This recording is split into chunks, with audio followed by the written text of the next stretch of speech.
What the heck? If you guys never seen what IMAX Reel looks like up close and personal, my homie Vaughn's about to show you right now. Hey guys, what's going on? This is the 70mm IMAX presentation of Star Trek Into Darkness. Let's do it. And it's filmed with IMAX cameras. Hell yeah. Take a look at this. There's Khan, guys. Let me hold it up right here. You can so it's more hits the light. As you guys can see, it's filmed with IMAX cameras because it reaches all the way to the top and bottom of the frame. Yup. There's different reels of the film.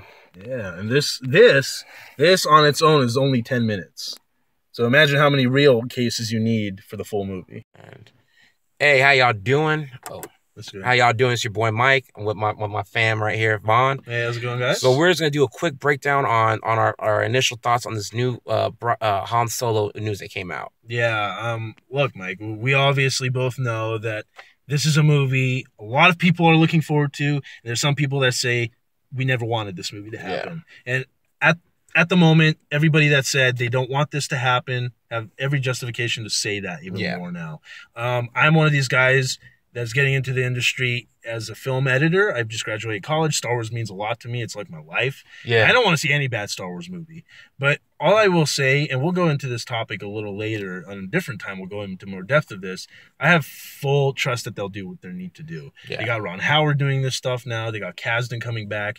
And it's all damage control. We know this is all damage control. That's true, you guys, man. Because just like at this point, when you get rid of your director, it's 3/4 way into the film. 3 weeks left of shooting. 3 weeks left, man. It's just now they have to reshoot a lot of this. So many red flags. They have to reshoot a lot of this because now it can't be a Lord and Miller movie anymore. Yeah. Because now Ron Howard's going to take over, and he's not the only director now because Kasdan's back to shadow directing. Those of you who don't know who Lawrence Kasdan is. Yeah. He wrote The Empire Strikes Back, wrote Return of the Jedi, and recently The Force Awakens. And now he wrote the Han Solo movie because he is basically the creator of Han Solo's character. Yeah. Yes, everybody could say George Lucas came up with that character, but Kasdan's the one who came up with it. That's the one. And briefly, to mention those people that don't know what happened, basically Lord and Miller, Lord and Miller were the directors of the Han Solo movie. Yeah. They directed movies such as the 21 Jump Street movies, the Lego movie, Cloudy with a Chance of Meatballs, and produced more Lego movies like the Lego Batman movie. And they were hired to do this. And I was really excited. I wasn't one of these people, as a big Star Wars fan. I wasn't the one that said, "Oh, I want the Han Solo movie." I'd rather have the Boba Fett Bounty Hunter movie. But I was like, all right, they got announced, and this is cool. And because their names were attached to it, I'm like, this is going to be really cool because it's Lord and Miller. And Lord and Miller are going to do something on their own. They're going to give their own taste to the Han Solo character and this universe. But apparently what went down is they went too over the top, and they wanted their creative vision so deep into this thing that Kathleen Kennedy and everybody at Lucasfilm watching the dailies were basically chewing their nails going like, it's not the Han Solo we wanted. And now that we learn that their editor was fired.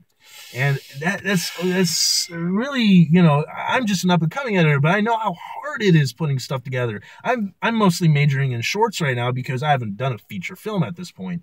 I'm still up-and-coming out of college. But even a short, you understand how difficult it is to do this. And now you fire your editor, but now they have the guy that's worked with Ridley Scott on movies such as The Martian and Alien Covenant. That's a good save right there. Yeah. But man, now you have an acting coach helping Alden Ehrenreich on set who plays Han Solo. I'm like, first of all, it's not unusual to have an acting coach on set. But it's very, very unusual to have it this late. And a lot of people point to Rogue One having all these reshoots.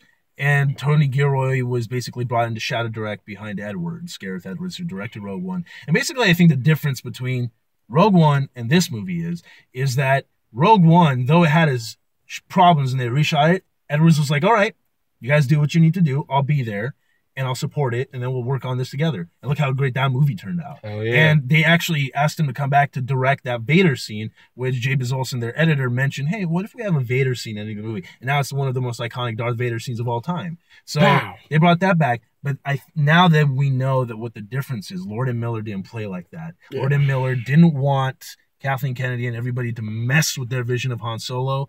And basically, they shot Lawrence Kasdan's script. They basically went through the script and shot a few takes of what the script was. Yeah. But they more so shot more takes what their vision was. And apparently what we're hearing now is that all the takes they were shooting, they'd only shoot 1 or 2, 3 takes on purpose. So the editors would have no choice but to use their vision of the movie, and that's not right in my opinion. I think they have to work together now.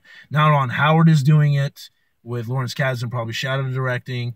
They're saying, hey, we want the May 2019 date still. I don't know if it's going to stay there. I don't think it's going to stay there. We'll find out. We'll have to see, man, because May 2018 is my bad.